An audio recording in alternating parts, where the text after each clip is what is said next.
Assalamualaikum warahmatullahi wabarakatuh. Alhamdulillah,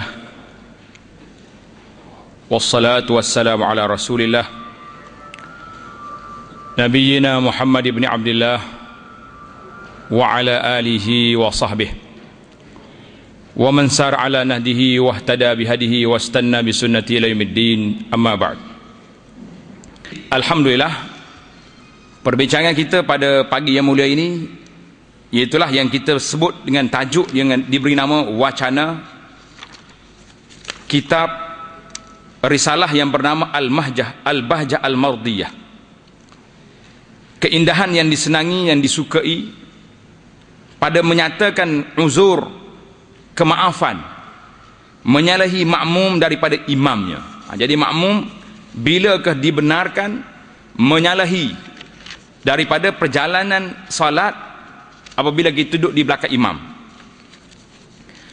Jadi kita mulakan perbincangan kita ini dengan khutbah yang ditulis oleh Syekh Daud Al-Fatani rahimahullah di dalam muqaddimah kitab Munyatul Musalli. Yang ada kitab boleh buka di awal, muka surah awal yang pertama. Bismillahirrahmanirrahim. Alhamdulillahi rabbil alamin. الذي جعل الصلاة طريقة المتقين وجعل فيها قرة عين سيد المرسلين وركنا من أركان الدين وجعل فيها جنة العاجلة للمحبين ومعدن أسرار العاشقين والصلاة والسلام على سيدنا محمد رسول رب العالمين وشفيع المذنبين وعلى آله وأصحابه وعترته الطاهرين صلاة وسلاما دائمين إلى يوم الدين، أما بعد. Itu khutbah yang dipilih oleh Syekh Daud. Khutbah ini saja mengikut apa yang selalu kita baca, saya dan juga para asatidah semua baca. Saya ingat khutbah ni saja pun kita dah hurai satu malam, sudah cukup dah, memadai dah, tentang apa yang disebut dalam barak itu. Dalam ilmu mantik, ilmu penulisan ini dia panggil bara'atul istihlal. Indahnya cara permulaan kitab. Jadi kerana itulah orang dulu dia mula kitab, dia tengok isi apa yang dia nak bawa dalam kitab ini, maka muqaddimah dia tulis seolah-olah inilah kandungannya. Kalau anak-anak kita zaman moden hari ini dia panggil sinopsis. Itu bahasa-bahasa orang zaman sekarang ni, sinopsis, abstrak, macam-macam istilah. Tapi yang kurang bagi merekanya, ramai di kalangan penulis-penulis anak-anak orang Islam, termasuk setengahnya ustazah pensyarah, tak ada bismillahirrahmanirrahim, tak ada alhamdulillahirabbilalamin, abstrak, pakai mula dengan penulis memulakan, seolah-olahnya kita terlalu terikut-ikut dengan apa yang ditulis oleh orang barat, orang bukan Islam, tidak sebagaimana acuan yang ditulis oleh para ulama al-muslimin.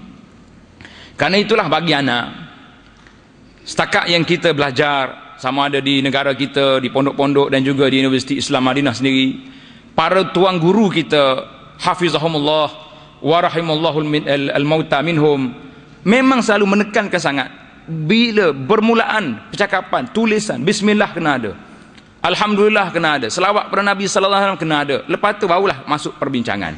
Jadi kita tengok sangat jauh perbezaan penulis-penulis zaman dulu, para ulama rahimahumullah, dengan asatizah ataupun orang moden zaman kita ini. Ada perbezaannya bagi orang yang tidak memahami masalah ini. Jadi apa yang disebut dalam kitab Al-Bahjah Al-Mardiyah ini, yang pertama disebut iaitulah tentang masalah imam dan makmum, iaitu disebut dengan nama muwafiq atau masbuk. Imam dan makmum, sebab dia tak akan boleh jadi masbuk muwafiq kecuali kalau orang tu salah ada imam ada makmum. Kalau dia semayang seorang dia, memang dia muwafiq sentiasa ke dia masbuk seorang dia. Kalau masbuk dia buat sendirilah, bukan dia masbuk, dimasbukkan dia. Jadi maka kaitan rapatnya masalah ini mesti ada 4 istilah ni kena ada: imam, makmum, muwafiq, masbuk. Semua ini duduk di bawah satu rumah yang diberi nama salatul jamaah. Duduk di mana semua ni? Duduk di salatul jamaah. Karena itulah bagi anak, salatul jamaah ini dalam kitab Munyatul Musalli Allah yarham Syekh Daud rahimahullah sangat tegas dalam masalah ini. Dan ana di mana-mana pun ana akan sebut solat Muniatul Musalli ini, tuan-tuan pun saya minta sebut juga salatul jamaah ini, iaitulah di muka surat dalam kitab Muniatul Musalli itu, muka surat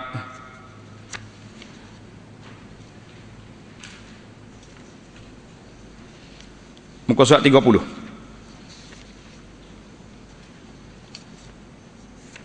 Naskah yang ada di tangan kita ni muka surat, muka surat 20.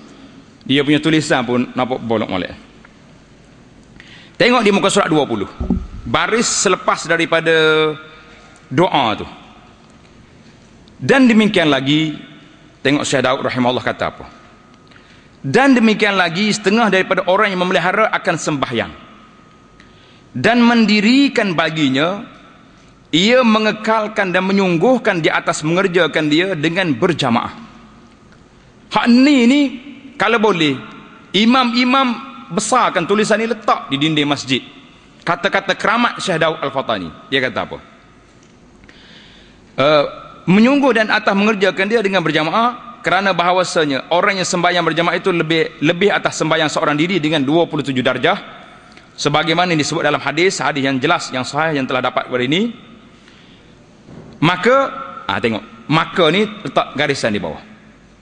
Maka orang yang memudahkan dengan laba ini, orang yang memudahkan dengan laba, keuntungan ini yang dibangsakan baginya, dibangsakan laba pada agama lagi ukhrawi.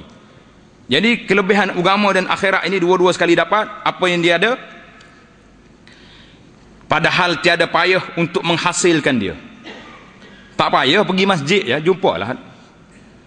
Dan tiada patut memudahkan dengan laba yang dibangsakan dengan laba pada agama, dan tiada patut, dan tiada dalam kitab lama ni patut. Saya tulis dalam naskah lain, ana waktu mengajar kitab Musalli ni ada 5 versi naskah yang saya pegang. Salah satu naskah yang peliknya yang dicetak di Osaka di Jepun. Kitab Musalli dicetak di Jepun. Kita beli kereta ya Jepun ya. Kitab Musalli ada di Jepun. Nak boleh kita tengok di pejabat saya. Alhamdulillah, di pondok kita simpan kitab. Jadi dia kata yang tiada bukan tiada patut. Kalau naskah tiada patut, tukar kepada tiada penat. Dan tiada penat mencapaikan dia.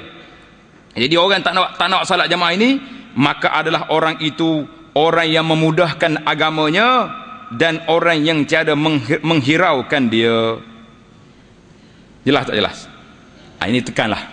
Saya nak sangat para asatizah ambil kata-kata hikmat Syekh Daud ini, letaklah di mana-mana dengan bahasa dia atau bahasa moden. Kita kata Syekh Daud Al-Fatani rahimahullah mengatakan, orang yang tak ambil berat dengan salatul jamaah sedangkan dia tak penat untuk mencapaikannya, mudah untuk mendapatnya, orang ini dikira orang yang tiada menghiraukan agamanya, dan orang yang memudahkan agamanya dan tiada menghiraukan dia. Nak tengok hebat tak hebat orang ni, tengok pergi masjid ke tidak, salat jemaah ke tidak.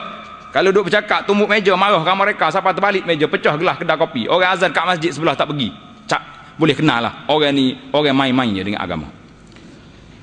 Baik, kita pergi ke kitab kita dulu. Dok syarah ni panjang pula. Makmum, imam dan makmum. Apa makna imam? Imam adalah seorang pemimpin. Beliau adalah individu yang dilantik sebagai pemimpin bagi memimpin jemaah ketika melakukan ibadat salat atau amal kebajikan, ataupun pemimpin yang terbesar, iaitulah pemimpin negara. Mereka juga yang akan diberi kepercayaan menjadi pemimpin untuk memimpin manusia ke jalan yang benar. Karena itulah kepentingan memilih imam ini satu perkara yang penting, kerana kita beri kepercayaan kepada imam untuk memimpin kita. Imam dalam salat kita je rasa kecil je sebab gaji tak besar, tapi jawatan dia besar ke kecil? Besar. Kalau sebuah masjid yang ada 50,000 jemaah, bermakna semua 50,000 wajib taat pada dia. Wajib taat tak wajib taat? Tak ada orang app belakang, saya orang besar, aku tak nak ikut imam, nak buat cara sendiri. Dah, tak usah sembahyang jemaah, maya rumahmu. Sebab itu nak cerita kehebatan imam duduk di mana, semua orang ikut dia. Bila sebut cerita ni, ana teringat pada seorang ustaz kita baru jadi jumpa saya. Dia kata, Syekh, Dia panggil syekh, kita pun panggil syekh kat dia. Naam ya syekh, apa dia? Dia kata ana baru dia tolak jawatan imam. Saya kata kenapa tolak? Sebab dia baca dalam kitab ni, dalam kitab kita ni ada dalam kitab, dalam kertas kerja, kertas nota tuan-tuan nanti. Di muka surat berapa tadi? Nanti jumpa, nanti kita cerita. Dia kata ana baca dalam kitab imam ini menanggung semua kesalahan makmum. Dia kata dalam mungkin saya, tengok muka surat 7 tu. Dalam muka surat 7,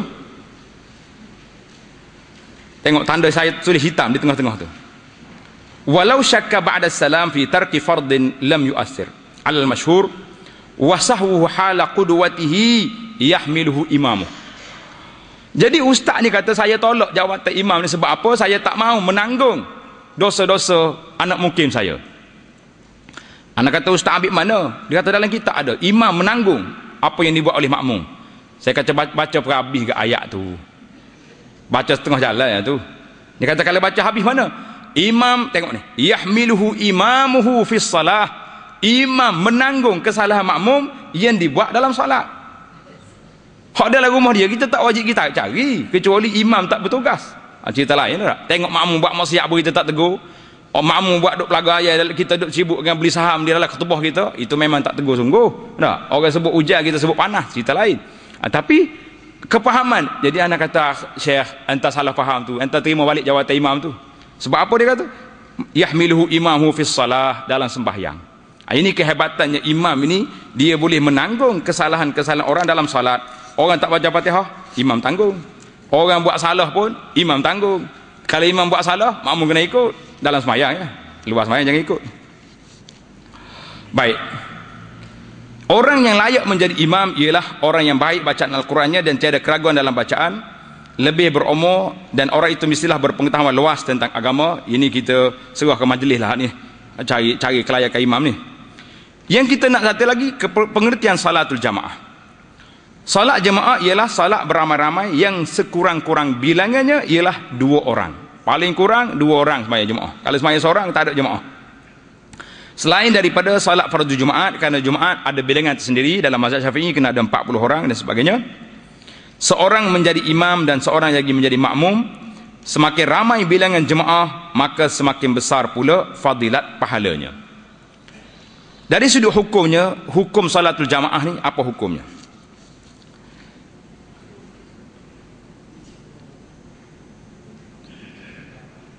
Yang pertama, salatul jamaah kita tahu dah kepentingan dia. Yang kedua, dari segi hukum salatul jamaah, ada setengah ulama mengatakan fardu kifayah. Ada yang mengatakan wajib bagi solat jemaah. Mana solat jemaah itu jelaslah yang kita nak 5 waktu. Ada sebagian ulama kata tak, solat jemaah ni fardu ain. Bahkan mazhab zahiri bukan sekat fardu ain, tak sah semayang kalau tidak di masjid. Itu kemas sungguh dia. Kalau pakai hak ni, ramai orang tak semayang pak kita ni.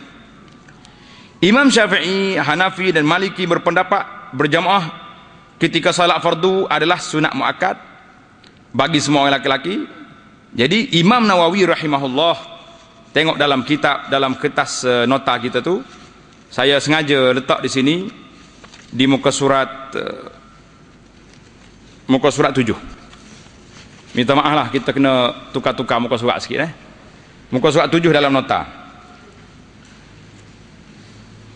Saya nukil ini pandangan Imam Nawawi. Untuk senang tuan-tuan rujuk. Orang ni kata payah. Kita ambil Nawawi kata, senyap belaka. Imam Nawawi kata apa? Kitabu salatil jamaah hiya fil faraidi ghairal jum'ati sunnatun muakkadatun. Jadi ini pandangan ulama Syafi'i kata sunat muakkad. Wa qila fardu kifayatin lirijal. Kemudian Imam Nawawi kata qultu. Tengok. Kalau tuan-tuan baca dalam kitab Minhajut Talibin, bila Imam Nawawi kata qultu, itu pandangan dia. Sebelum daripada itu dia nukilkan daripada kitab yang direngkaskan. Jadi dia kata apa? Qultu al-asah al-mansus innaha fardu kifayatin. Yang sahihnya, yang mansusnya, iaitulah semayang jemaah ini fardu kifayah, bukan lagi sakat sunat muakkad. Bila dia jatuh pada fardu kifayah, bermakna kalau dalam sebuah kampung tak ada satu seorang pun sembahyang di surau itu, kambing-kambing yang duduk tunggu zuhur dengan asar, maka sebuah kampung itu semua sekali berdosa. Jadi kerana itulah ana bila pergi ke kampung-kampung, ana kata apa? Tuan-tuan di kampung ini kerja besar-besar, tapi masjid kita tak ada orang sembahyang jemaah. Zuhur tak ada, asar tak ada. Kalau ada pakcik-pakcik tua yang boleh sembahyang berjemaah ni, kita mintalah kerahan tenaga dia, lantik dia jadi imam dengan makmum seorang, cukuplah 2 orang, biar dia sembahyang juga jemaah di masjid kita, di balasah kita tu. Kerana Imam Nawawi sebut di sini, innaha fardu kifayah al-asah al-mansus, bahawa salat jamaah ini fardu kifayah. Kemudian kita pergi pula kepada adapun kelebihan-kelebihan salat jamaah. Saya ingat sangat jelas pada kita dalam kitab Muniatul Musalli, saya dah baca tadi. Kemudian kita nak pergi kepada perbincangan kita gini. Permasalahan imam dan makmum. Keadaan makmum bersama imamnya ada 4 keadaan. Berapa keadaan ada? 4 keadaan. Yang pertama disebut musabaqah. Apa dia makna musabaqah? Ini bukan musabaqah Quran ni. Musabaqah dalam salat. Yang kedua muwafaqah. Gunalah istilah ni. Waktu kita kuliah, kita mengajar pun kita guna istilah-istilah syar'i, istilah yang digunakan oleh para fuqaha kerana dia lebih hampir kepada istilah syarak. Muwafaqah atau muqaranah. Yang ketiga ta'akhur. Yang keempat mutaba'ah. Muwafaqah, boleh ikut sekali. Muwafaqah, musabaqah, muwafaqah ataupun muqaranah. Yang ketiga ta'akhur. Yang keempat mutaba'ah. Ini yang kita nak jelaskan, bahawa syarat makmum nak ikut imam, dia ada beberapa syarat. Syarat yang pertama, al-iqtida, makmum kena ikut imam, tak boleh mendahului imam. Kalau makmum nak pergi depan, seolah-olah orang belakang penunggang pergi jadi driver, bertukar. Di sini ada beberapa hadis, walaupun tak sempat masuk dalam kertas, tuan-tuan boleh tanda. Kata Nabi SAW yang riwayat oleh Imam Abu Hurairah radhiyallahu anhu, dia kata apa? Innama ju'ilal imam liyutamma bih. Nabi mengatakan dijadikan imam itu supaya kamu ikut dia. Fala takhtalifu alaih, jangan kamu menyalahi peraturan imam. Fa idza kabbara fakabbiru. Bila dia takbir, baru kamu takbir. Ila akhiril hadis, panjang lagi. Yang kedua, masalah musabaqah ini, iaitulah Nabi sallallahu alaihi wasallam di dalam hadis menjelaskan kepada kita, dalam hadis Bukhari, Nabi berkata, ama yakhsha, takut ke tidak, alladhi yarfa' ra'sahu qabla al-imam, orang yang mengangkat kepalanya sebelum imam angkat kepala, an yuhawwila ra'suhu ra'sa himar, Allah tukar kepala dia jadi kepala himar. Ini ancaman-ancaman kepada orang yang mendahului imam. Itu hadis muttafaq alaih dalam Bukhari, kata au yaj'alallahu suratahu surata himar, atau Tuhan tukar rupa dia jadi rupa himar. Jadi di sini bahas panjang oleh para ulama, kerana dia kata ulama umat Muhammad sallallahu alaihi wasallam ini tidak ada maskhun, tidak ada pertukaran wajah. Tapi macam mana hadis ini? Kenapa wa'id dia terlalu tinggi sampai nak tukar rupa? Jadi para ulama mengatakan, ya, dalam ulama syurahul hadis rahimahullah mengatakan, kalau tak tukar rupa jadi keldai, jadi dongki pun, tapi perangai dia macam tu, nampak tak cerdik.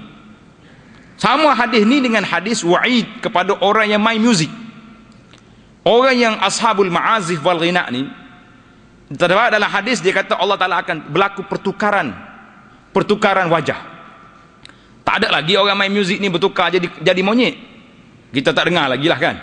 Tetapi kalau tengok waktu dia melompat atas pentas, sama ke lebih kurang ke tidak dengan yang duduk dalam zoo negara? Ada persamaan? Ada sikit-sikit. Kita tak kata kuat-kuat lah dengar dia marah kan. Waktu dia melompat tu, dengan hak lompat dalam zon negara, ada beza? Lebih kurang ya. Jadi kalau tak tukar rupa betul pun, perangai lompat-lompat tu ada perangainya. Baik. Cukuplah. Itu 2-3 hadis yang Nabi kita sallallahu alaihi wasallam ajar kepada kita, larangan daripada musabaqatul imam, larangan daripada mendahului imam. Jadi setakat mana yang kita boleh tengok sini. Yang pertama musabaqah, kalau dalam kitab kita ni kata, dalam kitab Imam Nawawi, dalam kitab Minhajut Talibi yang ada di tangan kita ni, musabaqah yang tidak dibenarkan itu setakat mana? Iaitulah kalaulah orang tu mendahului imam dalam takbiratul ihram, maka itu sah dah, tak sah. Mana imam baru duduk semangat, duduk baru nak siap baru ni, dia takbir dah, Allahu Akbar. Ini dah habis dah. Hak ni musabaqah yang terlalu qabihah sehingga dia tidak jadi dah. Salat dia tu sudah tak jadi.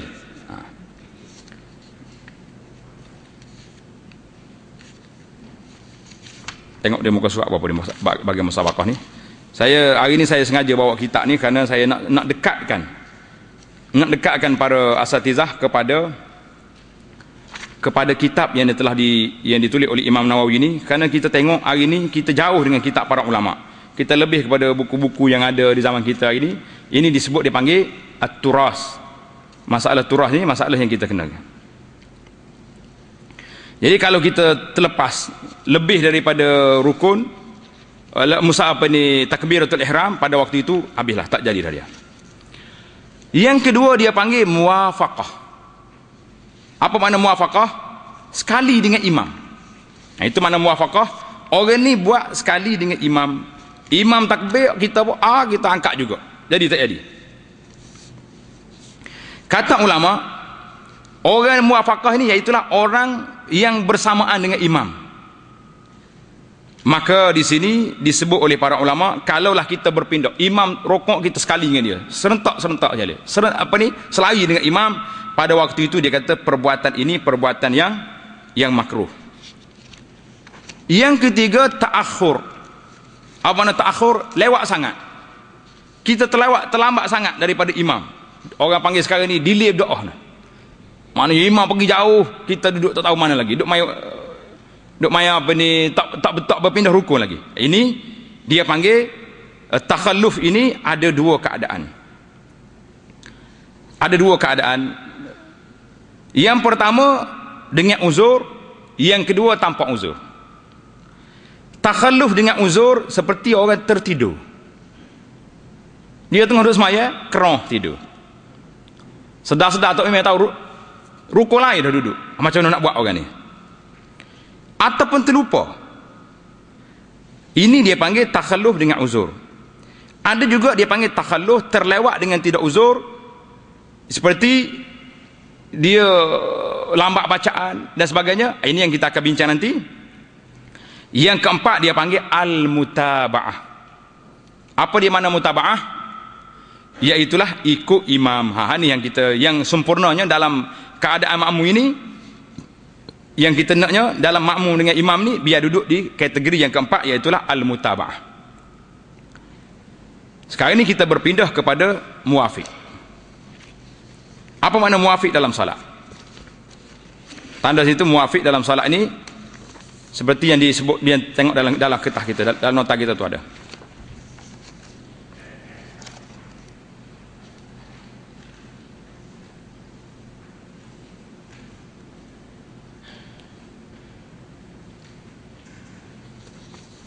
Muka surat apa not? Muka surat 2 baru masuk muka surat 2 kita. Yang pertama dari segi istilah. Muwafiq. Apa makna muwafiq?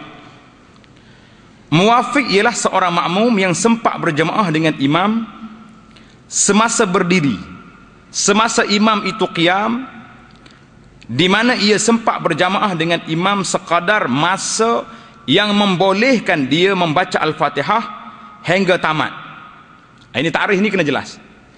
Orang muwafiq iaitulah orang yang masuk dalam salat Allahu Akbar, dia sempat berdiri bersama dengan imam hingga tamat Al-Fatihah, mengikut pembacaan yang pertengahan di kalangan uruf adab orang ramai.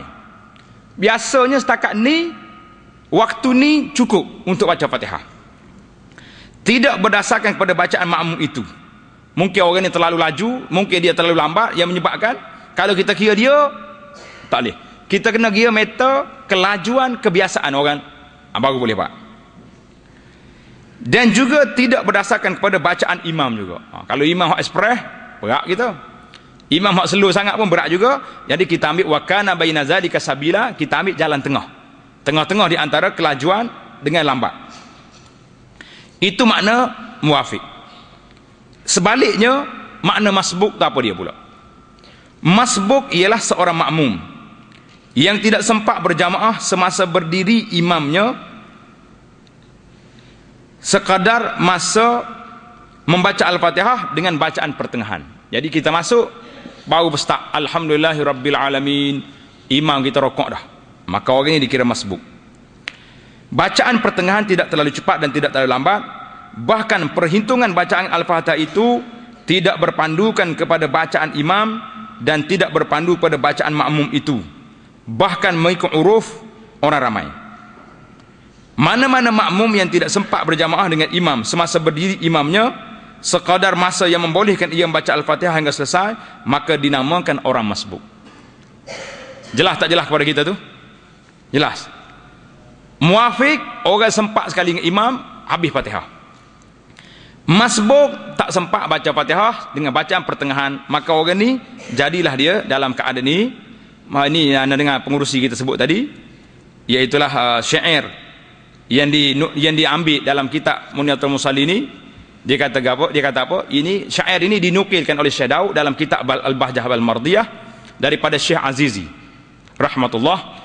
Dan syair ini juga dinukil oleh I'anatul Talibin. Dalam kitab I'anatul Talibin, syarah kepada Fathul Mu'in tu, dia nukil kitab ini. Dia kata in syi'ta dhabtan lilladhi syan'an uzir hatta lahu salasu arkani nightufir. Dalam kitab Al-Bahjah tu ada. Boleh buka kitab Bahjah, muka surat awal lagi tu. Syekh Daud bawa dah syair ni, saya sengaja letak setempat di sini untuk kita mudah tengok. In syi'ta dhabtan lilladhi syar'an uzir hatta lahu salasu arkanin yaghtufir. Jika kamu ingin mengetahui secara pasti yang dimaafkan di sisi syarak sehingga kamu dibenarkan kepada 3 rukun, boleh terlambat 3 rukun yang panjang. Jadi apa dia rukun? Saya baca syair ini sekaligus, lepas tu baru kita pergi kepada contoh-contoh.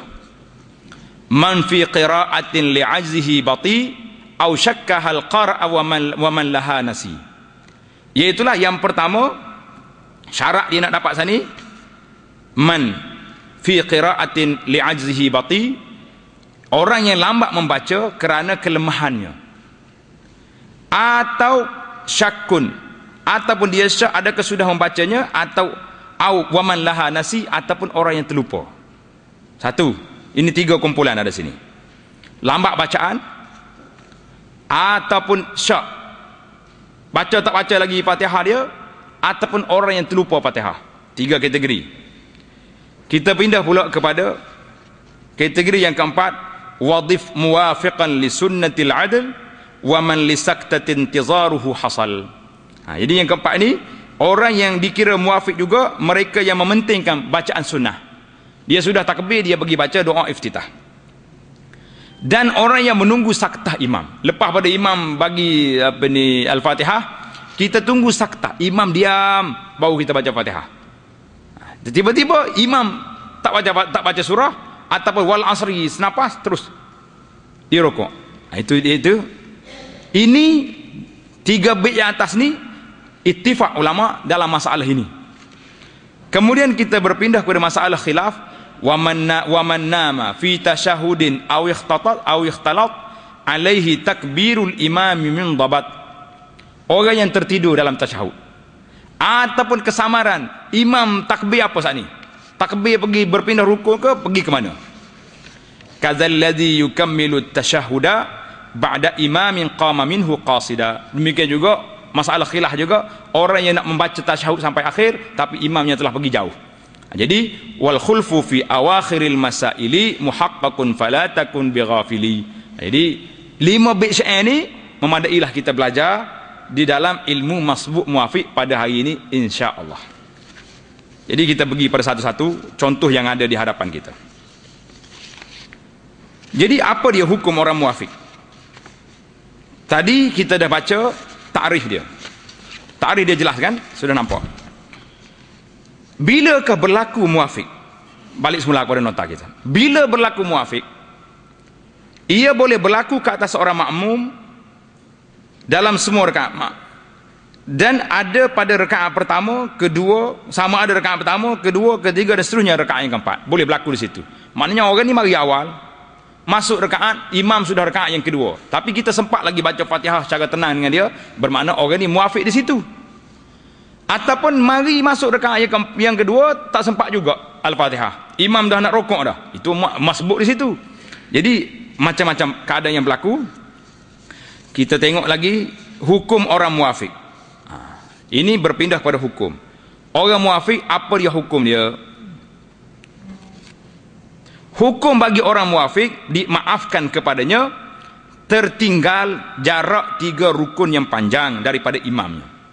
In syi'ta dhabtan lilladhi syar'an uzir hatta lahu salasu arkan yakhtufir. Jadi 3 rukun yang panjang itu dimaafkan bagi orang muafiq, boleh meninggalkannya, tertinggal daripada imam. Apa dia 3 rukun yang panjang itu? Contoh rukun yang panjang seperti rukuk panjang, sujud panjang.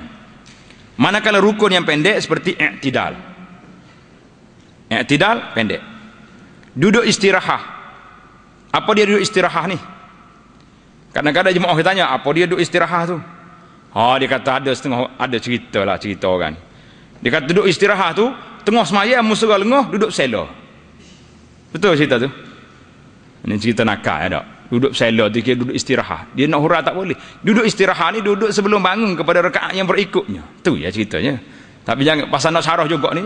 Patut kalau tak ingat, nak kejap lah kita tengok lah, banyak lagi benda-benda yang boleh tanya.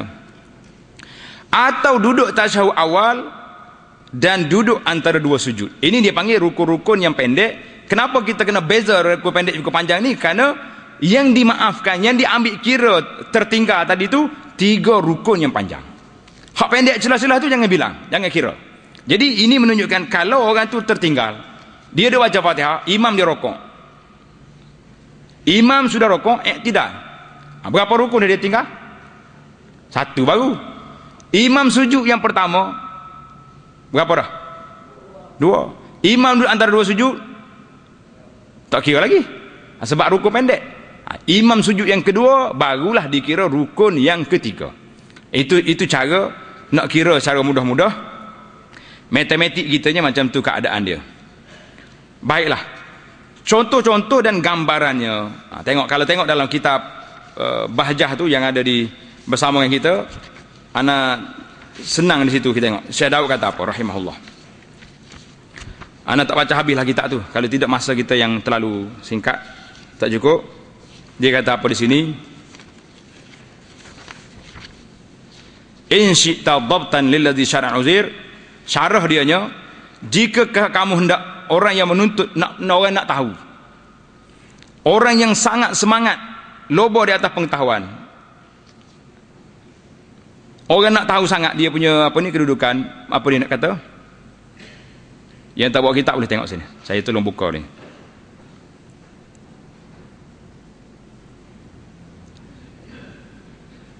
Nampak ke tak tahu? Boleh nampak?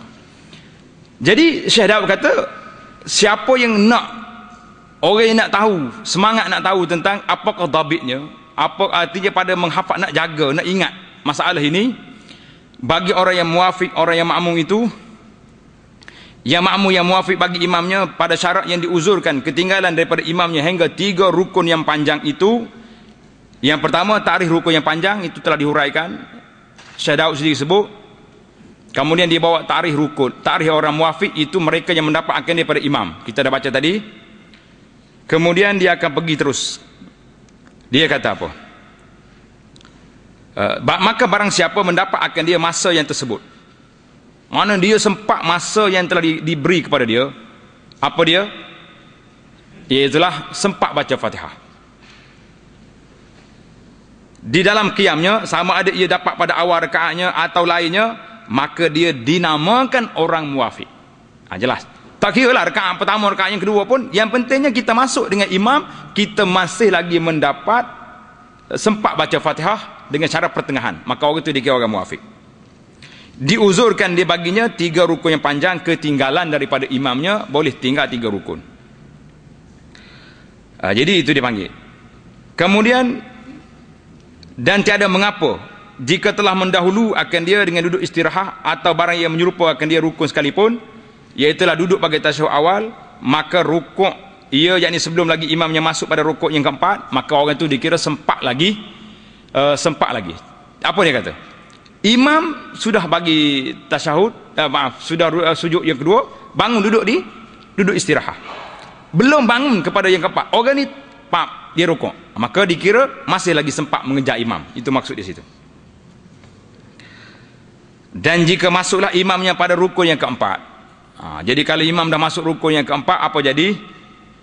Seperti bahawa sampailah imamnya kepada qiyamnya, ia membadai membaca Fatihah padanya atau kepada duduk bagi tasyahud akhir, maka jika makmum muwafiq itu tersebut belum lagi sempurna baca Fatihahnya, padahal imamnya masuk pada rukun yang keempat, maka luputlah rakaatnya pada ketika itu. Jadi bila luput rakaat, apa dia nak buat? Maka tengok dalam kitab kita kata ni, maka dia diberi 2 pilihan. 2 pilihan di sini. Sama ada dia dapat rukun yang ada pada imamnya, mana dia ikut imamnya, dia batalkan rukun dekat yang pertama tadi, dia batalkan, dia ambil yang kedua terus, maka ditinggalkan membaca Fatihah itu, dan daripada mengerjakan aturan sembahyang dirinya, mana dia tak ikut hak sembahyang dia tadi, dia terlepas rakaat dan dia ikut imamnya. Kemudian bila tamat imamnya bagi salam nanti, maka dia bangun tambah satu lagi.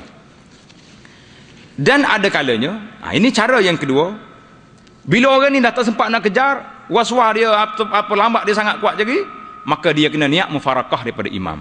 Dia kena niat mufarakah daripada imam. Ketika itu apa jadi? Maka tatkala itu ia kerjakan atas aturan sembahyang dirinya, dia sembahyang seorang lah jadi, maka adalah rakaatnya itu dibilangkan akan dia.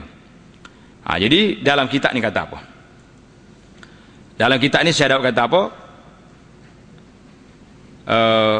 Telah menyebut oleh Nazim. Siapa dia Nazim? Syekh Azizi rahimahullah. Penyusun syair ini, dia kata dalam nazarnya 8 masalah. Dalam kitab, dalam 5 bait tadi ada 8 masalah. 5 masalah ittifaq di antara ulama, tidak berlaku khilaf padanya di antara ulama. Tengok dalam kitab kita ni, dia kata ulama mutaakhirin. Biasa tak jumpa dalam istilah fiqh ni mutaakhirin dengan mutaqaddimin dalam fiqh Syafi'i. Selalu jumpa tak? Jumpa. Macam mana nak jawab? Tengok dalam nota kita muka surat akhir sekali, muka surat 11 bawah sekali itu. Di dalam kitab Tuhfatul Muhtaj, Al-Imam Ibn Hajar Al-Haytami rahimahullah, yang meninggal pada tahun 974, dia kata, wa min hadha yu'khazu anna al-mutaakhirin fi kalami syaikhaini. Jadi kita faham daripada kata-kata 2 imam, 2 syekh. Siapa dia 2 syekh tu? Imam Rafi'i dengan Imam An-Nawawi. Dia kata apa? Kullu man kana ba'dal arba'umiyah, selepas daripada tahun 400, maka itu dipanggil mutaakhirin. Mutaakhirin mengikut istilah Imam Ar-Rafi'i dengan Imam An-Nawawi. Adapun selepas daripada zaman mereka berdua, Syaikhaini, Nawawi dengan Rafi'i, maka kata di Imam Ibn Hajar kata apa dalam fatwa dia, selepas daripada itu mutaakhirin itu iaitulah selepas daripada Imam Nawawi. Jadi kerana itulah yang ana sebut di antara kehebatan kitab Imam An-Nawawi Minhajut Talibin itu yang perlu kita belajar. Kenapa? Setakat yang ana buat sedikit kajian kepada perkembangan fiqh Syafi'i, dan insya-Allah saya harap takmir boleh atur satu jadual memahami istilah dan perkembangan fiqh mazhab Syafi'i. Satu tajuk yang saya beri untuk sama-sama kita ulang kaji. Jadi dalam kitab istilah fiqh Syafi'i, kita tengok sampai Imam Nawawi dia panggil muhaqqiq, munaqqih al-mazhab. Orang yang memurnikan mazhab ini, banyak lepas pada itu banyak fatwa-fatwa yang mutaakhirin itu bercanggah dengan yang awal. Jadi dalam penelitian yang ana teliti sedikit, yang ana buat kajian, fatwa Imam Nawawi sangat relevan dan lebih dekat kepada maqasid dalil, kerana Imam Nawawi ni faqih muhaddis, faqih dan muhaddis. Kita tak kata yang kemudian ni tidak, sebab masa lepas Imam Nawawi meninggal tahun 676, Imam Nawawi ni tuan-tuan kena tengok cerita dia. Saya letak di kertas ni tahun dia lahir, pada tahun Imam Nawawi lahir tahun berapa? 631. Dia wafat bila? 676. Umur dia 45 tahun. Tapi ilmu dia sangat jauh, sangat tinggi. Muka surat 7 saya letak 631, 676. Jadi lepas pada zaman Imam Nawawi ni banyak maklumat-maklumat yang baru. Macam zaman kita hari ni pun banyak lagi. Dulu tak ada internet. Zaman kita ni ada internet. Dulu tak ada orang pindah jantung. Sekarang ni ada orang pindah jantung. Jadi ulama semasa terpaksa kena mengkaji balik, mengorek balik apa-apa. Tapi kita kena ingat, walaupun kita korek setara manapun ulama mutaakhirin, tapi tak boleh terlepas daripada kaedah-kaedah yang telah ditulis oleh ulama mutaqaddimin dalam mazhab itu sendiri. Itu yang kita kata. Baik, kita pergi kepada nazam apa yang disebut dalam kitab kita ini. Syekh Daud kata apa? Rahimahullah. Dia kata syarih ataupun nazim telah buat di sini, telah kumpulkan di sini ada berapa masalah, iaitulah 8 masalah. 5 masalah tak ada khilaf. 5 masalah tidak ada khilaf di antara ulama mutaakhirin. Yang saya nak sebut tadi, tuan-tuan, para asatidz boleh tanda, al-mutaakhirun humul ladzina ja'u min ba'dil qarnir rabi', iaitulah selepas kurun keempat, itu mutaakhirin. Selepas sehingga datang kepada Imam Rafi'i dengan Nawawi, maka kalau Nawawi kata mutaakhirin, itu maksudnya orang ulama selepas kurun keempat. Tapi kalau ulama lain, Ibnu Hajar kata, Imam Ramli kata, orang lain kata mutaakhirin bermakna selepas daripada zaman Imam Nawawi. Itu perbezaan yang ketara. Sebuah buku yang saya nak suruh tuan-tuan beli, tajuk dia nama dia Tuhfatus Saniyah. Tuhfatus Saniyah ni yang ditulis oleh Syekh Abdul Qadir Al-Mandili. Boleh jadi sebahagian daripada masyayikh kita ni sempat belajar Syekh Abdul Qadir Al-Mandili rahimahullah, salah seorang tok guru besar di Mekah. Dia tulis kitab ni, Tuhfatus Saniyah ni, kitab kecil. Ana jumpa kitab ni dalam perpustakaan Allahyarham bapa rahimahullah. Tapi kitab ni telah ditulis oleh orang Arab mari ke Kelantan, dia jumpa kitab ni, dia bawa balik. Dia tahqiq, cantik kita. Dalam kitab ni dia tulis semua istilah-istilah mazhab, istilah-istilah yang ditulis dalam kitab Tuhfatul Muhtaj, Hajim, Ain, semua ada. Dan nama-nama ulama. Ini cantik. Insya-Allah kita cuba cari kitab-kitab ini. Baiklah. Kita terus pergi kepada perbincangan kita. Di dalam kitab Musalli kata apa? Kita pergi kepada bait syair yang ada di depan kita tu. Siapa yang ada kitab Musalli ni, ikut bait syair. Saya nak cari muka surat mungkin tak berbeza. Nazim kata apa? Man fi qira'atin li'ajzihi bati aw syakka hal qara'a wa man laha nasi. Orang yang lambat membaca kerana kelemahannya, atau syak dia sudah membaca Fatihah atau belum lagi, atau orang yang lupa membacanya. Jadi dalam syair ini ada 3 masalah yang besar. Ya, kalau dia tengok nota pun ada di situ, saya tulis juga. Yang pertama, orang yang lambat membaca Al-Fatihah kerana kejadiannya. Memang dia ni jenis lambat. Dia punya gear payah nak tukar contohnya. Bukan dengan sebab lambat itu kerana was-was. Kalau sebab was-was duk main waladhdallin pun 20 kali, ni tak kira. Kalau duk kira ni puas tunggu lagi tak email. Tak boleh nak rokok, orang belakang duk main waladhdallin tadi lagi ni. Tak habis. Jadi kita kira lambat dia ni lambat kerana kejadian dia. Maka apa jadi? Bersalahan jika lambat kerana was-was, maka tiada boleh ia gugur membaca Fatihah daripadanya. Jadi kamu orang was-was ni itu keadaannya. Seperti hukum orang yang sengaja meninggalkannya. Tetapi adalah orang itu jika boleh ia menyempurnakan Fatihahnya dahulu daripada turun imamnya kepada sujud, maka dapatlah rakaat. Jadi sebelum imam itu turun kepada sujud, dia boleh rakaat lagi. Dan jika tiada boleh tamam menyempurnakan dia Fatihahnya sebelum lagi turun imam kepada sujud, wajib ia niat mufarakah dan tidak batal sembahyangnya. Jadi ini keadaan yang pertama. Orang yang mula-mula pergi, itu masalah yang pertama. Saya nak baca masalah dulu. Masalah yang kedua kata Syekh Daud, daripada 3 masalah itu, orang yang syak dahulu rokoknya dan kemudian daripada rokok imamnya, adakah dia sudah membaca Fatihah atau belum lagi? Orang ni syak dahulu daripada rokoknya, sebelum dia rokok dia syak, dan kemudian daripada rokok imamnya rokok dah, dia dek main, aku ni Fatihah ke tak lagi? Macam mana kita nak buat? Adakah dia sudah baca Fatihah atau belum lagi? Maka wajib ia membaca Fatihah dan dimaafkan ketinggalan ia daripada 3 rukun yang tersebut itu. Ini kategori imam dah rokok, orang ni tak rokok lagi. Yang ketiga, masalah ittifaq di kalangan ulama ini daripada masail yang tersebut itu, iaitulah mereka yang lupa membaca Fatihah hingga rokok imamnya rokok dan belum lagi ia rokok, maka teringat dia bahawa dia belum lagi membaca Fatihah, maka wajib dia membaca dan dimaafkan ketinggalannya hingga 3 rukun yang panjang. Yang pertama tadi orang syak. Yang kedua ni memang dia ingat sungguh, dia aku terlupa ni tak baca.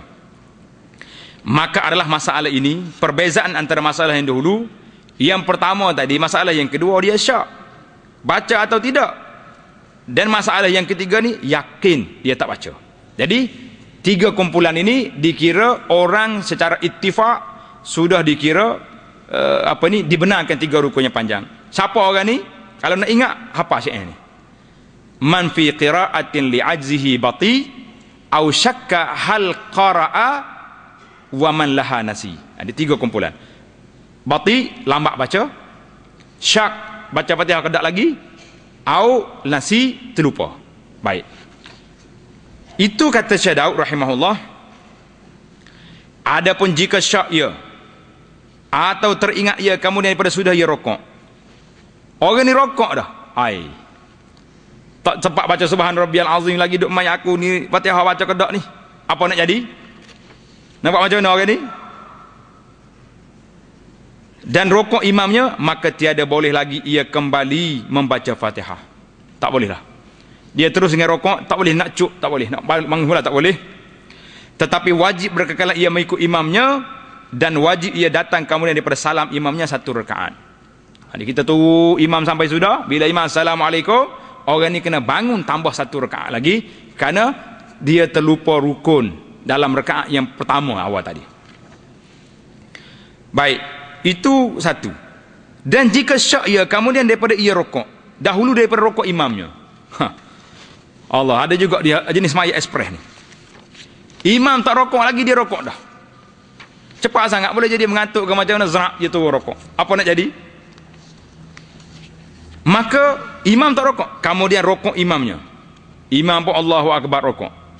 Maka tiada boleh lagi ia, maka datang syak ia atau teringat ia lupa membaca Fatihah, maka wajib ia kembali kepada qiyamnya dan membaca Fatihahnya, maka diuzurkan dia hingga 3 rukun yang tersebut itu, seperti apa yang disebut dalam kitab Tuhfah.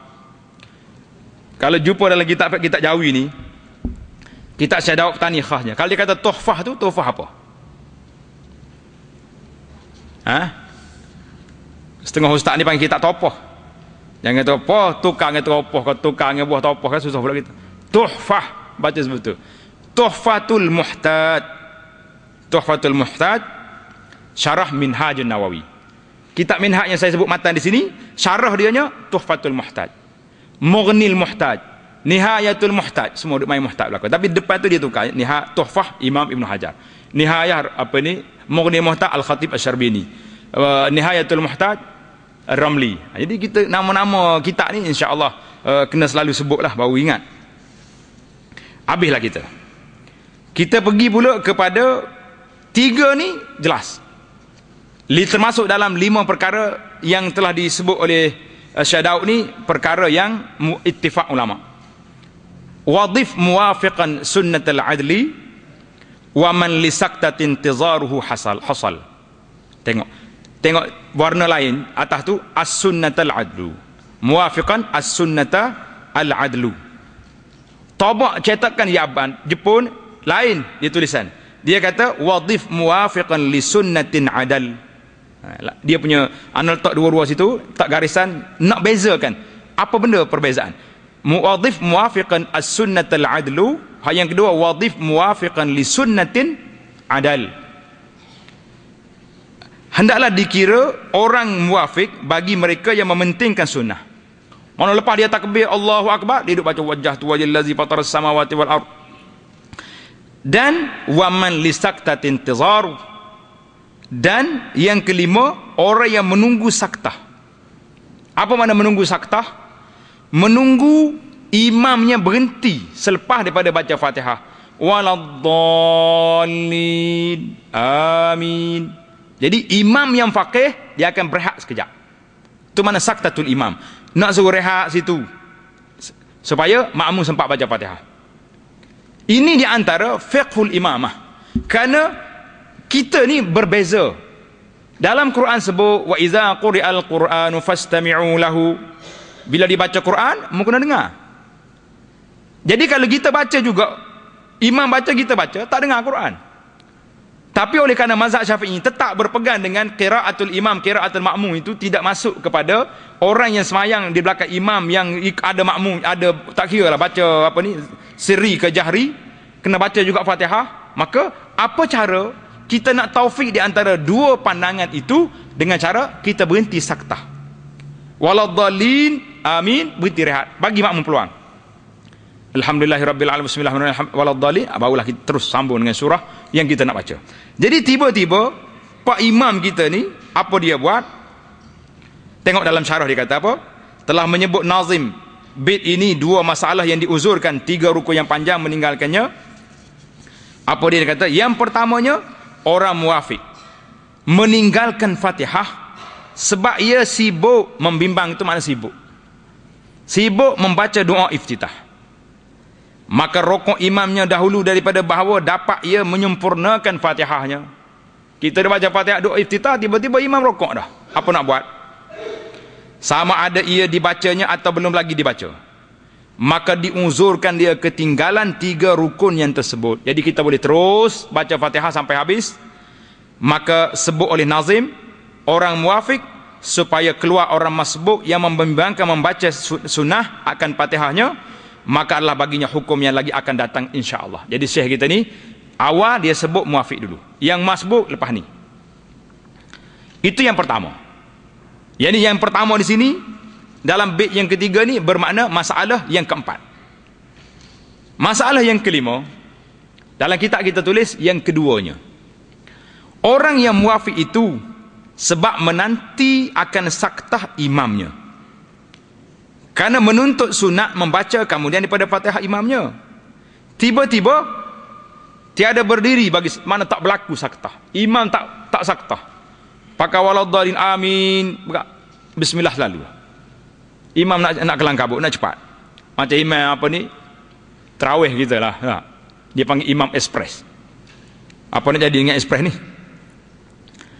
Tiba-tiba dia tak berhenti saktah, hanya selesai Fatihahnya rokok terus. Ya Allah, dia rokok terus pulanya. Atau dibacanya surah yang amat pendek. Wal asri, setengah nafas. Sempat nak ikut? Tak sempat. Apa nak jadi?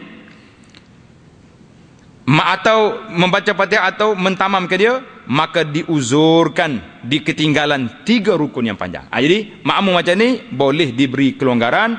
Maka 5 surah ini, kata di Imam Syekh Daud rahimahullah, maka 5 surah ini, 5 gambaran ini diuzurkan bagi orang yang muwafiq ketinggalan 3 rukun itu. Orang muwafiq bolehlah tinggal 3 rukun yang tersebut. Maka adalah para surah ini tiada khilaf di antara segala ulama mutaakhirin. Semua ulama mutaakhirin tidak khilaf dalam masalah ini. Kemudian saya nak pergi berpindah pula masalah khilaf. Tuan-tuan al-afadil, para asatizah, kita tengok. Bagi ana lah yang kita belajar fiqhul muqaran dalam kuliah kita yang lepas-lepas ana dah bentangkan sedikit muqaddimah fiqhul muqaran. Kita tengok ni khilaf ni di antara Imam Ibn Hajar dengan Ramli dalam bab ini sah tak sah. Tapi alhamdulillah adabul khilaf, ada perbezaan pendapat, tak ada siapa mencerca siapa. Mu kata sah, sah. Aku kata tak sah. Tengok. Tapi Imam Ramli tak kata Ibn Hajar sesat kerana buat tak sah benda ni. Tengok. Adab. Jadi kita belajar di sini pun kita juga biar beradab dengan adabul ulama di dalam menangani masalah khilaf. Kita berbeza, tak ada siapa boleh tak beza dah. Isteri dengan suami pun beza. Bini nak baju kuning, suami nak baju hijau contohnya. Biarnya pakar lah, nak kata macam mana. Turun kereta sekali, bawa isteri, turun kereta, bini nasi goreng, suami mi kuah. Tak beza, tak sama juga. Padahal kalau nak kira kan, mari sebuah kereta, anak pula minta hal lain pula, begar pula. Mana ada boleh satukan. Tapi adab perlu ada. Kemudian kata nazim, man nama fi tasyahudin aw ikhtalat alaihi takbirul imami man dabat. Makmum yang tertidur dalam tasyahud, letih sangat dia ni tidur, atau makmum yang muqtadi, makmum belakang imam muqtadi itu yang keliru dengan takbir imam. Kata Syekh Daud, inilah masuk kepada masalah khilaf. Yang pertama, seorang sembahyang bersama imamnya tidur dalam tasyahud awal. Allahu akbar, lena dia. Berlaku tak berlaku ni? Berlaku dah. Jangan negara malak ni. Padahal tetap dua punggungnya. Jadi dia maknanya kalau punggung goyah juga batal wuduk, tak selesai masalah dia. Tak ikut imam. Tapi punggungnya tetap. Tetap dua punggungnya kepada tempat duduknya, maka tiada dijaga daripada tidurnya, tak sedar daripada tidur, melainkan adalah imamnya sudah turun rokok. Subhanallah. Imam bangun habis Fatihah waladdallin siap dah, imam rokok dia pun sedar. Rokok dah. Atau jaga pada akhir qiyamnya, dekat nak rokok tersedar. Apa jadi? Tunggu dulu. Masalah yang kedua, orang yang muqtadi, orang yang ikut imam, yang makmum mendengar akan takbir imamnya bagi qiyam. Dia ikut tapi duduk jauh. Kebelah pula mikrofon mic dia putus wayar ke macam mana, elektrik padam. Berlaku tak berlaku ni? Berlaku. Ataupun masa jenis wayar sakut sini, anak cukup bimbang kalau wayar sakut sini ni. Kita nak bangun cabut wayar, nak tarik pula makmum kata tu imam nak rasa apa belabuh tu. Habis bising kita tak. Pasal itulah lebih baiklah pakai mikrofon macam ni lah di masjid, senang, lebih tenang. Kalau ni kita duduk pergi ke wayar takut cabut. Jadi kalau cabut wayar, orang sebelah muslimat biasa tak dengar, kena masjid besar pula, apa jadi? Orang mendengar akan takbir imamnya, dia dengar Allahu Akbar, maka disangka takbir tasyahud. Tak imam tasyahud, dia pun bangun daripada rukuk, bangun daripada sujud, dia duduk tasyahud. Kemudian maka takbir imamnya untuk rukuk, semaya tengah hari lah ni, semaya sirri, maka menyangka ia takbir qiyamnya daripada tasyahud. Kemudian ia ketahui bahawa takbir imam itu bagi rukuk. Apa nak buat? Maka adalah dua surah ini berlaku khilaf di antara Syekh Ibn Hajar dengan Syihab Ar-Ramli.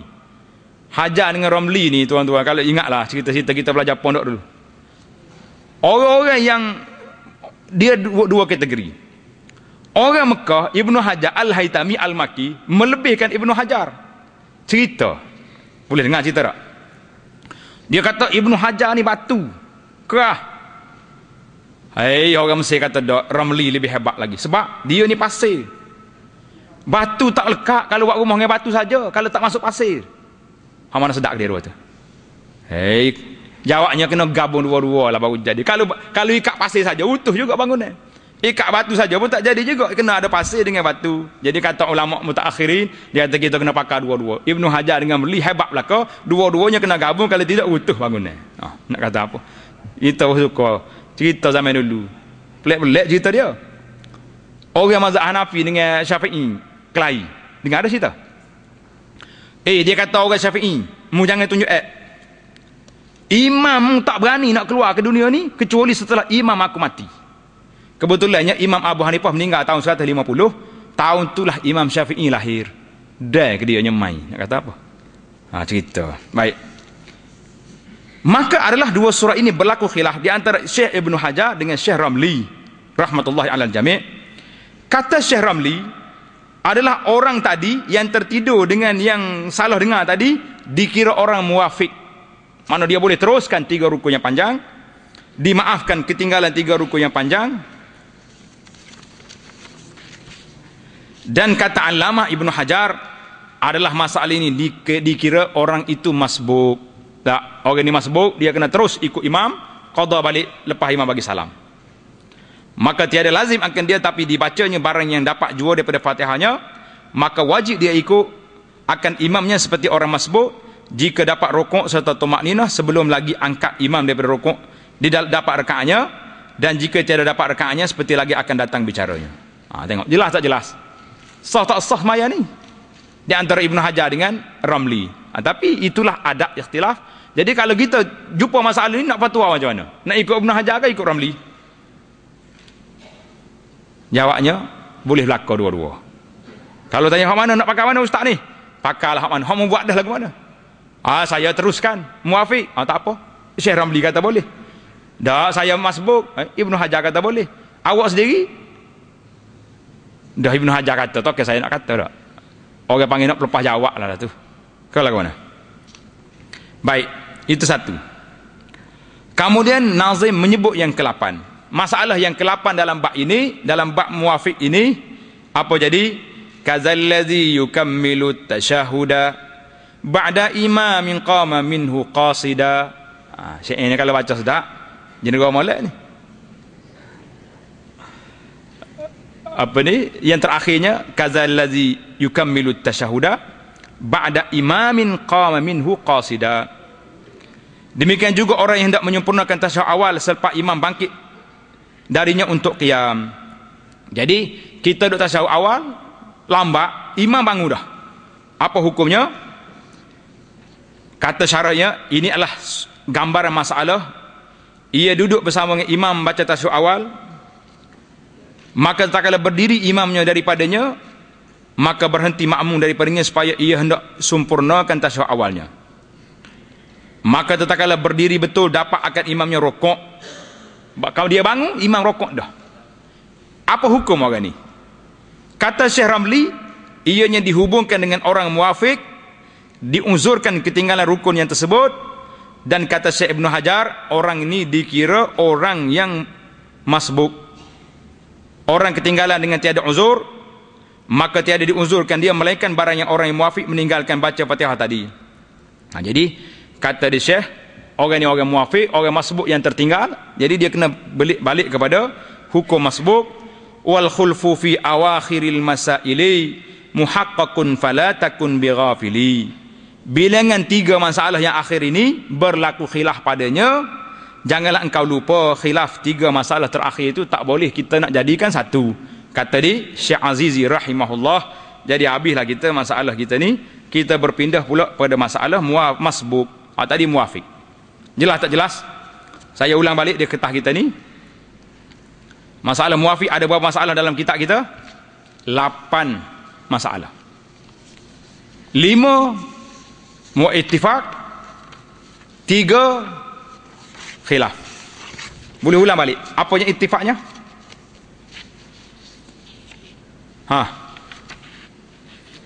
Tengok dalam kitab Musalli kita tu, kitab Bahjah kita tu. Tengok dalam kitab kita, yang pentingnya tulis tanda tu. 5 ittifaq, Syekh Daud kata apa tadi? 3 khilaf.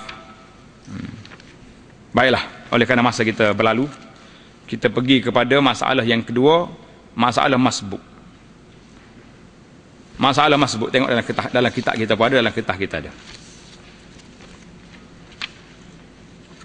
Hukum masbuk. Maka sekarang hendak masuk kepada bicara hukum masbuk. Apa dia masbuk tadi? Tarikh kita sudah buat dah. Orang masbuk itu lawan orang muwafiq, iaitulah orang yang tiada dapat bersama imamnya dalam qiyamnya masa yang mencukupi untuk membaca Al-Fatihah dengan cara bacaan yang sederhana. Itu dia panggil masa yang mencukupi. Ada beberapa masalah di sini. kata Syekh ni, maka setengahnya, dia tak nombor dah sini, dia pun tak bawa syair dah. Maka setengahnya orang yang muafiq yang telah terdahulu, apabila lalu sebab-sebab yang mengerjakan atas aturan sembahyangnya, maka tiada bangun ia kepada qiyamnya, melainkan adalah imamnya itu telah rukuk atau hampir ia kepada rukuk, maka diberi hukum masbuk juga. Jadi orang ini terlambat, akhirnya dia jadi masbuk. Apabila nak buat, setengah daripadanya diberi hukum masbuk pula orang yang jatuh banyak daripada kebacaan imam-imam. Mereka itu baca cepat, bersegera baca qiraahnya, baca cepat sangat, maka tiada dapat makmum kemudian daripada qiyamnya nak sujud sekali dengan dia tak sempat, kemudian daripada sujud membaca Fatihah dengan sempurna, maka sudah rukuk imamnya. Imam tak sempat, makmum tak sempat lagi, imam dah rukuk, maka wajib atas makmum itu rukuk bersamanya, kerana ia seperti orang masbuk, maka dapat rakaatnya. Ini dua perkara. Yang pertama, orang yang masbuk tapi dengan sebab-sebab yang tertentu, maka dia dibenarkan. Yang kedua, orang masbuk dengan sebab imam tu langgar terlalu cepat.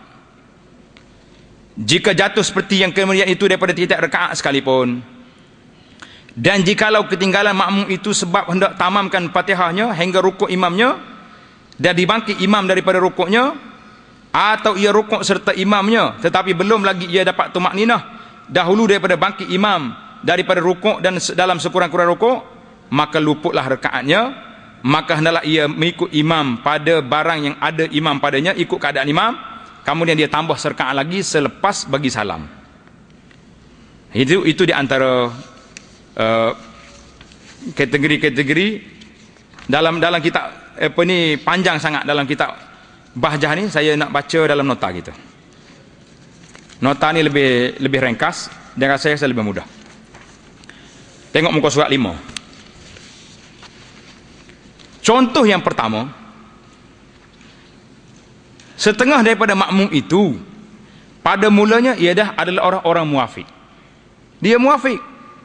Di dalam menunaikan peraturan solatnya ia terlewat, terlambat dia ni.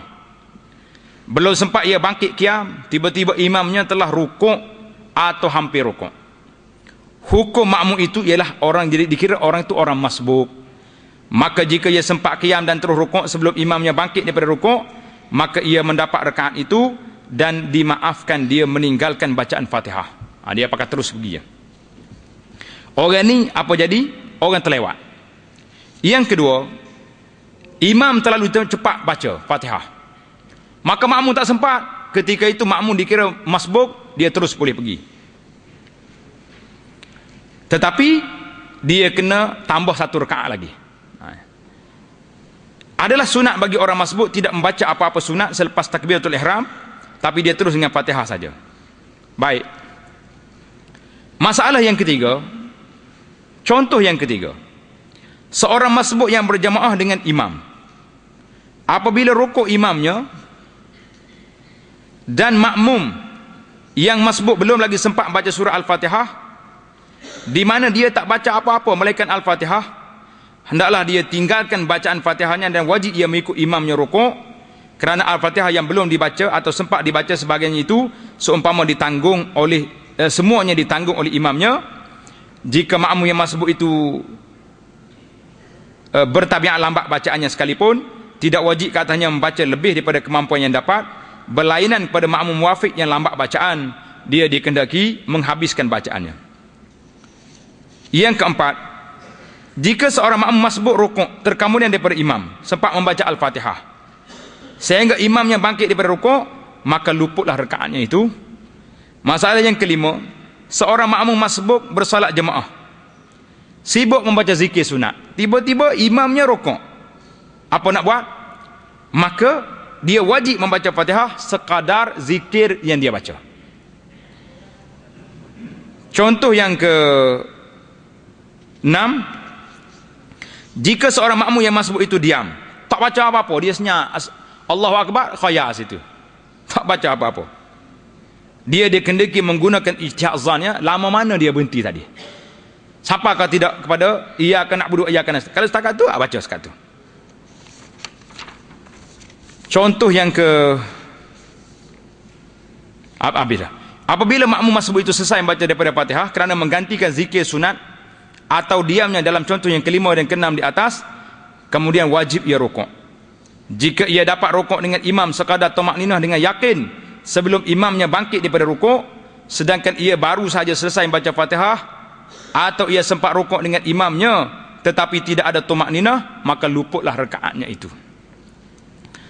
Baik, yang seterusnya, jika imamnya sudah bangkit daripada rukuk dan makmum yang masbuk tadi masih belum sempurna bacaan Fatihahnya, maka wajiblah makmum tadi niat mufaraqah sebagaimana yang diterangkan oleh Syekh Ibnu Hajar dalam Minhajul Qawim, diterangkan oleh Al-Khatib Al-Syarbini dalam Mughni, dan diterangkan oleh Syekh Ramli dalam Nihayatul Muhtaj. Menurut pendapat Syekhul Islam, tengok ni, kalau sebut dalam kitab fiqh Syafi'i Syekhul Islam, siapa dia? Jangan tukar hari ni Syekhul Islam banyak. Kalau pergi ke Thailand, Syekhul Islam tu mufti dia sekarang ni. Jadi kerana itulah ana letak, ana bagi maklumat kepada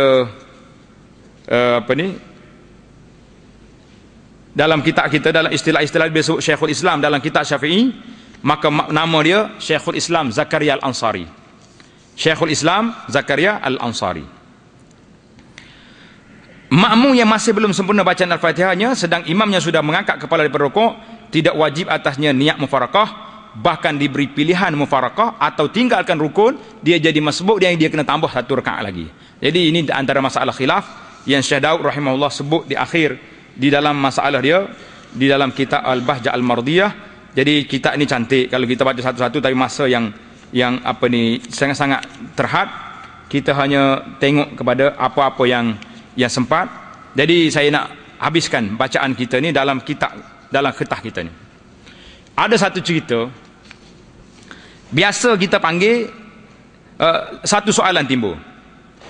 Kalau kita masuk, orang masbuk masuk, masbuk ni nak cepat kan, sebab dia dah tertinggal, imam duk rukuk, berapa takbir dia kena baca? Itu soalan dia. Allahu Akbar, takbiratul ihram. Apakah dia tak kena takbir pula untuk rukuk? Kena ke tak kena? Ini jawapan dia, duduk sini. Dalam kitab Al-Bujairimi, khatib kata apa? Wa yukabbiru, hendaklah bertakbir orang yang masbuk itu kalau dia dapat imam dalam rukuk. Imam tengah rukuk, dia takbir Allahu Akbar li taharrum. Dia kena takbir satu untuk takbiratul ihram, thumma li rukuk, kemudian dia takbir untuk rukuk 2 kali. Kaghairihi, seperti takbir lain. Allahu Akbar, Allahu Akbar 2. Itu lengkap. Falau kabbara wahidatan, kalau dia takbir sekali, macam mana nak buat? Kita tak sempat nak 2 kali, imam bangun, luput rakaat. Sekali nak takbir apa? Ini kes ini dalam kitab Qawaidul Fiqhi, Ibn Rajab tulis dalam masalah tadakhul an-niyah. Iza tadakhala al-ibadatan, 2 ibadat masuk dalam satu. Contohnya kita masuk dalam masjid, nak niat tahiyatul masjid, betul tak? Tapi waktu itu orang sudah azan, kita juga ada salat qabliyah. Maka ulama mengatakan iza tadakhala ibadatan, bila 2 ibadat ada sekali, maka dia masuk dalam tu. Jadi kalau kita sempat 2 takbir dalam masalah ini, Allahu Akbar takbiratul ihram, kemudian Allahu Akbar rukuk, sesama masalah. Tapi kalau dia takabbara wahidatan, takbir sekali, fa inna biha at-taharrum faqat, dia niat takbiratul ihram wa atammaha qabla huwihi, dan dia sempurna, sempat dia takbiratul ihram sebelum dia huwi, maknanya sebelum dia turun rukuk. Sebelum dia rukuk dia sebab Allahu Akbar, pak dia turun, in aqadat salatuhu, memadai dah sembahyang dia, sempat dia rukuk. Wala yadurru tarku takbiratul rukuk, tidak memberi kesan dia tidak takbir rukuk, li'annaha sunnatun, dia termasuk dalam sunat. Ini banyak timbul beberapa soalan ni. Jelas tak jelas ini? Taib. Wa illa bi annawahuma, dia takbir Allahu Akbar, aku takbir 2 sekali, takbir ihram dengan takbir rukuk, sah ke tak sah? Ataupun takbir rukuk saja, takbir ihram tak ada, ataupun mubhaman, tak tahu takbir apa, aulam yanwi syai'an, tak niat apa-apa, fala tan'aqidu, tak sah. Tak boleh. Jadi yang kita nak di sini, yang betulnya kita niat takbiratul ihram. Allahu Akbar, kemudian terus turun ke rukuk kerana masa sudah tidak ada. Tapi kalau masa ada, kekalkan dua. Itu satu masalah. Dalam kitab Mujairimi, dalam beberapa kitab fiqh Syafi'i lagi ada banyak lagi orang timbul, kemudian timbul lagi persoalan-persoalan tentang ikhtilafun niyah. Beza, kita masuk kita tak tahu imam ni semaya apa.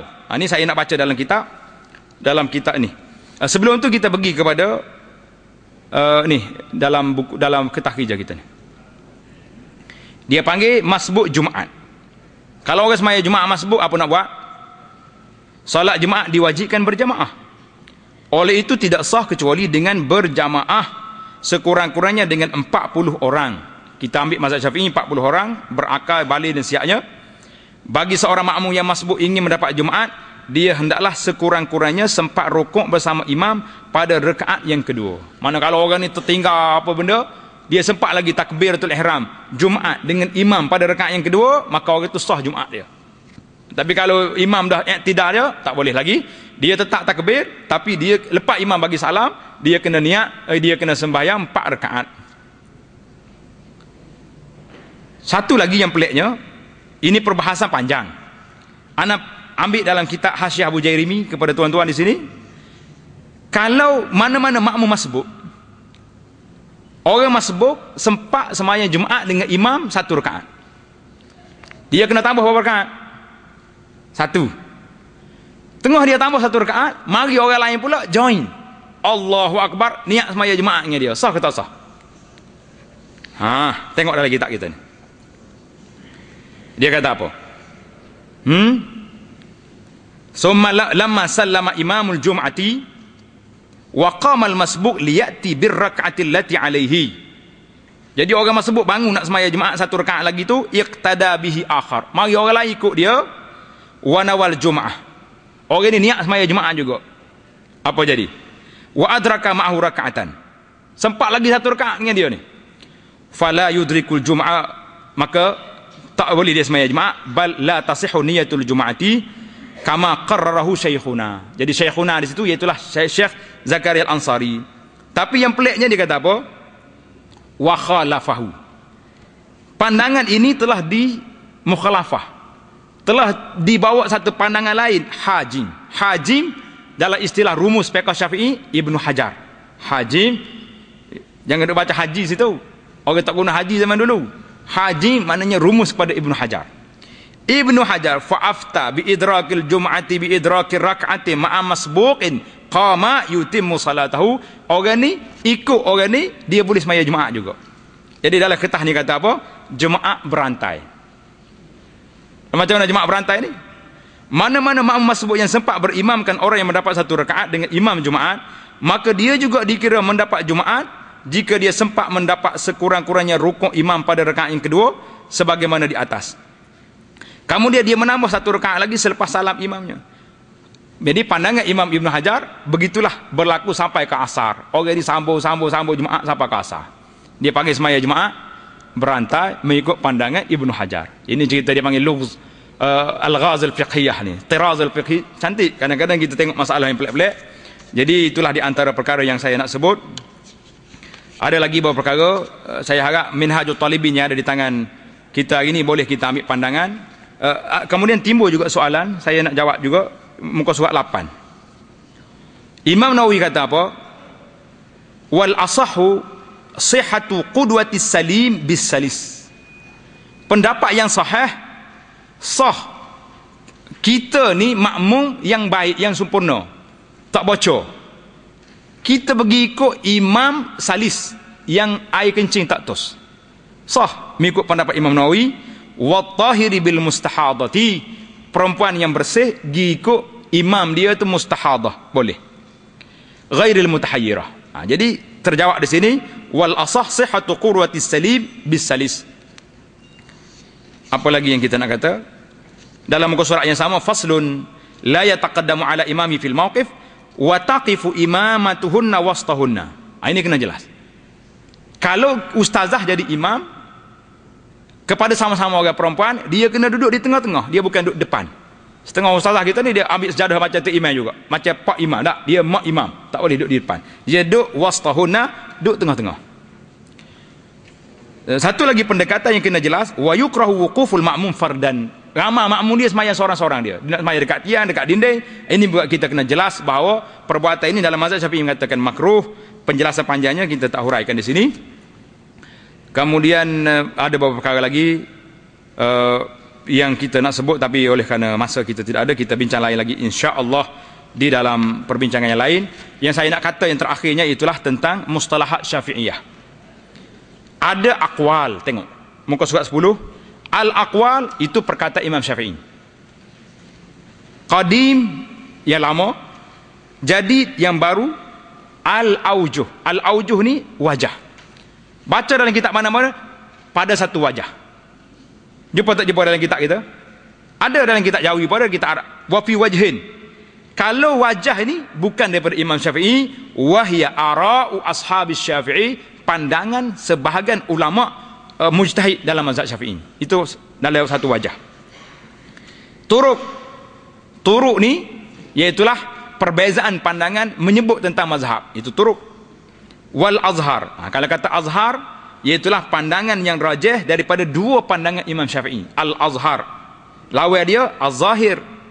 Yang kedua al masyhur, iaitu sama juga. Yang ketiga al-asah. Al-asah ini bukan daripada pandangan Syafi'i, tapi dia ara al-ashab. Yang sahih juga ara ashab. Nas itu pandangan Imam Syafi'i. Ar-ra'yu al-mazhab itu pandangan yang dipilih dalam ahli-ahli fiqh mengatakan hak ni mazhab. Kemudian banyak lagi istilah-istilah yang ada di sini. Saya rasa insya-Allah kita tangguh perbincangan tentang istilah ini dalam tajuk jalsah kita yang akan datang.